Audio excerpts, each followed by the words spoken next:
¿Qué pedimos nosotros?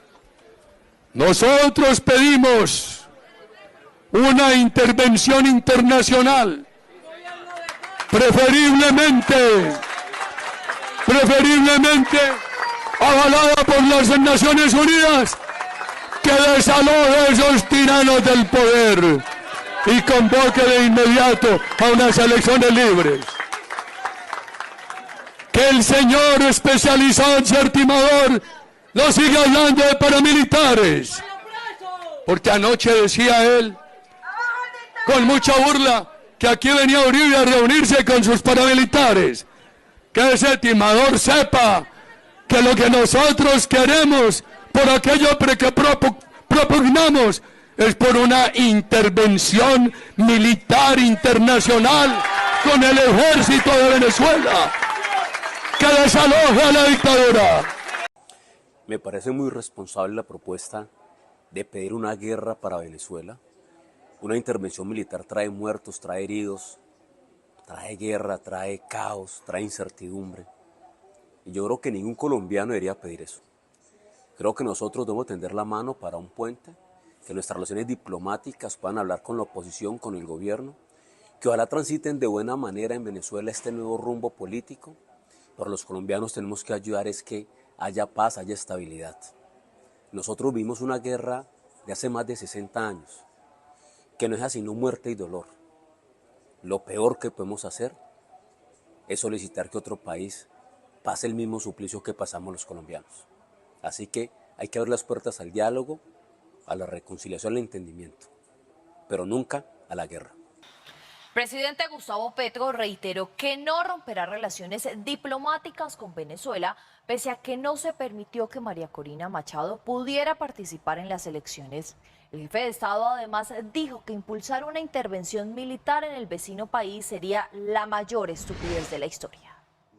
Las declaraciones fueron hechas a través de su cuenta de X. El primer mandatario, Gustavo Petro, dijo que si se llega a una intervención militar en Venezuela, donde jóvenes de ambos países se maten entre sí y sus madres lloren a sus hijos, la mancha de sangre y venganza marcaría a las generaciones venideras. Después de intensificar el que los colombianos se maten entre sí, que el Estado mate a los jóvenes colombianos y los torture y encarcele, vienen a pedir que los jóvenes colombianos y venezolanos se maten entre sí y las madres venezolanas y colombianas lloren por sus hijos muertos. Tengo que decirlo con claridad, si algún día jóvenes colombianos y venezolanos se mataran entre sí en una guerra, habríamos cometido la mayor estupidez de la historia. La marca de sangre y venganza nos marcaría por generaciones venideras enteras. Ya pueden ustedes explicarse por qué tanta violencia durante tantas décadas en Colombia. Frente al fenómeno conflictivo que presenta hoy Venezuela, hay dos opciones. Una, la del uribismo, presentada en forma torpe, como lo hace Álvaro Uribe Vélez, o un poco perfumadita, como lo hace Nazar.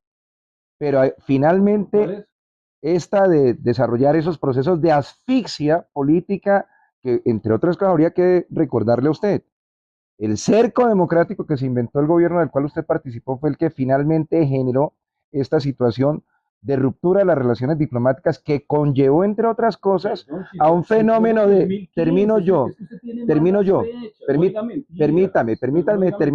y entonces tratan de eludir, por ejemplo, todos los efectos absolutamente negativos y en materia, por ejemplo, de violación de derechos humanos que significó esa ruptura de las relaciones diplomáticas, porque finalmente, ¿qué significó? Que los paramilitares, amigos del uribismo, tomaron el control, entre otras cosas, del tránsito de personas, del comercio y, por supuesto, de la vida en la frontera.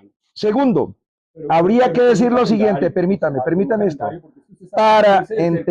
permítame, Nazar, que yo lo escuché con muchísima atención.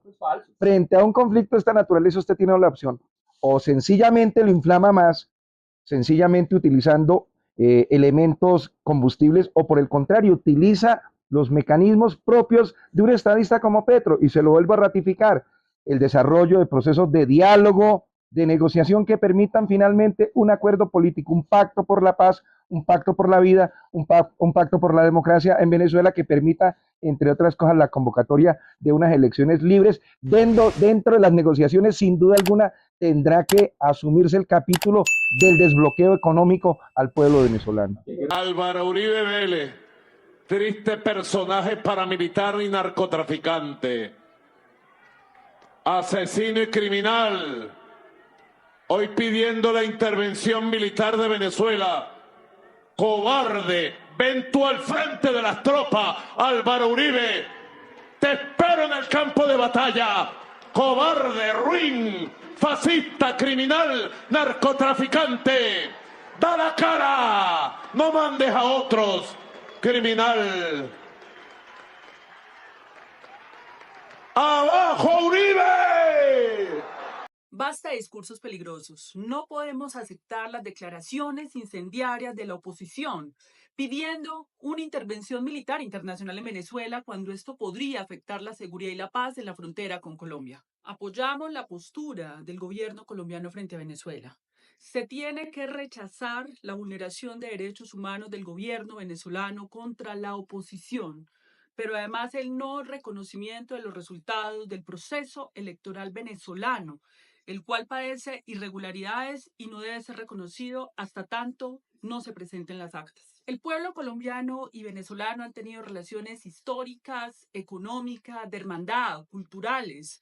Por eso la reapertura de las relaciones diplomáticas y la frontera por parte del gobierno del presidente Gustavo Petro significó el aumento del 47% del intercambio comercial y una disminución de la tasa de homicidios en 14.6%, de acuerdo a datos de la Cancillería en varios de los departamentos de la frontera, como La Guajira, el norte de Santander y Arauca. Fue un error profundo del gobierno de Iván Duque el apoyo a Guaidó, el cierre de relaciones diplomáticas y de la frontera con Venezuela. Esto le significó a Colombia dejar de percibir 10.000 millones de dólares para su economía. Las relaciones de Venezuela y Colombia también son muy importantes en materia de la gestión de paz y los procesos de negociación con grupos armados. El gobierno colombiano debe pedir al gobierno venezolano que sea contundente con los grupos armados ilegales que operan tanto en Venezuela como en Colombia. Estamos de acuerdo con que el gobierno colombiano en un momento dado pueda servir de puente para que haya una transición pactada en Venezuela. El cierre de la frontera con Venezuela, la ruptura de relaciones diplomáticas implica un sacrificio para aproximadamente 6 millones de colombianos que viven de la economía venezolana y de los cuales depende la seguridad nacional de Colombia por lo que significa la frontera. Es muy grave esa postura politiquera, mezquina e irresponsable de la oposición colombiana de estar pidiendo el cierre de las relaciones con Venezuela, de la frontera y guerras que sacrifican no solamente al pueblo venezolano, sino al pueblo colombiano. Sacrifica la seguridad nacional y somete a millones de colombianos al hambre, a la imposibilidad del intercambio comercial y a poder tener una vida digna.